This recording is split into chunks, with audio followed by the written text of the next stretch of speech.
Merci à tous pour cette attention. Partager une Coupe du Monde avec des gens qu'on a connus toute petite, etc. C'est plutôt des moments spéciaux. Vous m'avez offert un beau cadeau il y a 2 jours. Je ne me voyais pas faire un discours si on avait perdu. Donc...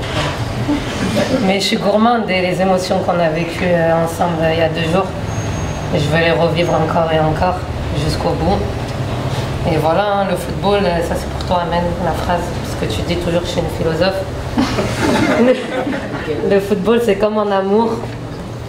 Les paroles, c'est bien, les actes, c'est mieux. Alors, vamos, hein.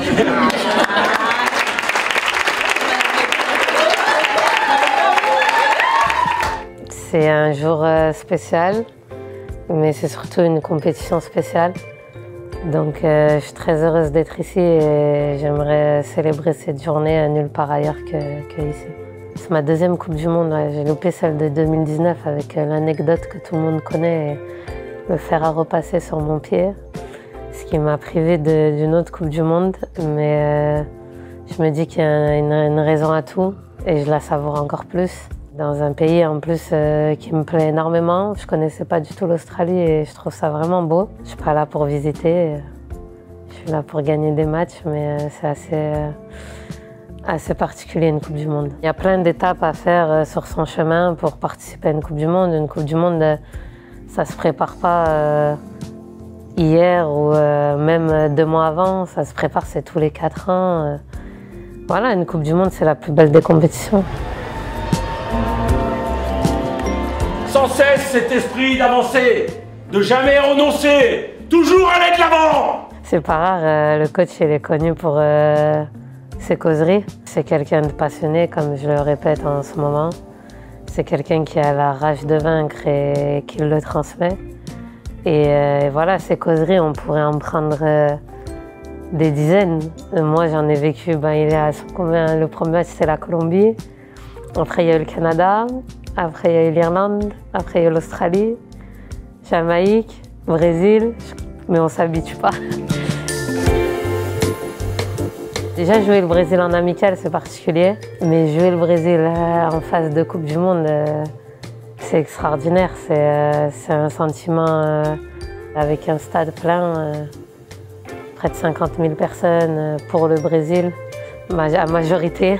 Un match, je pense, de très très haut niveau, une intensité incroyable. Et au final, quand ça se finit comme ça, où on marque à la fin, etc., on est passé par toutes les émotions, mais quand ça finit dans notre sens, c'est encore mieux. Et même si c'est un match de groupe, même si on n'a rien gagné, etc., c'est des moments qu'il faut savourer. Les matchs comme ça se joue pas que dans les jambes, ça se joue aussi beaucoup, énormément dans la tête. Dans l'intensité, dans la prise à deux, on les laissait pas respirer. Il y avait vraiment une solidarité extrême.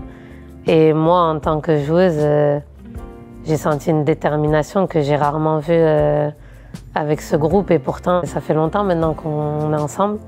Même s'il y a des nouvelles têtes qui s'ajoutent au fil des stages, il y a quand même un noyau qui joue ensemble depuis un moment. Et au final, ce qu'on a vécu, ça a été, oui, un moment que je pense tout le groupe, tout le staff se souviendra. Mais si derrière, 4 jours après, tu fais pas un résultat, au final, ça va complètement gâcher. Et c'est pour ça que dans une Coupe du Monde, dans une compétition, il n'y a pas le temps de vraiment relâcher. Chaque jour compte. Là, on a joué samedi soir, on rejoue mercredi.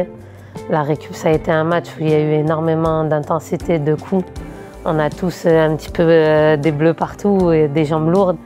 Et chaque heure dans la récupération, elle est primordiale. Et du coup, on n'a pas le temps de se relâcher, il faut aller vite. J'avais des rêves de Coupe du Monde quand j'ai intégré l'Olympique Lyonnais. J'avais 14 ans. Et je parlais justement de ça avec Pauline tout à l'heure. Il y a des filles ici que je connais depuis plus de 15 ans maintenant. C'est incroyable de dire ça.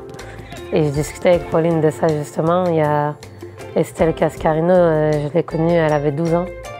Aujourd'hui, elle a 26 ans, je crois. Amel, je l'ai connue, j'avais 13 ans. Pauline, pareil. Wendy, j'avais 16 ans. Et aujourd'hui, j'en ai 32. Et on est ensemble dans une Coupe du Monde. Et ça me paraît fou. Et aujourd'hui, en fait, c'est un jour spécial parce que je me remémore des choses.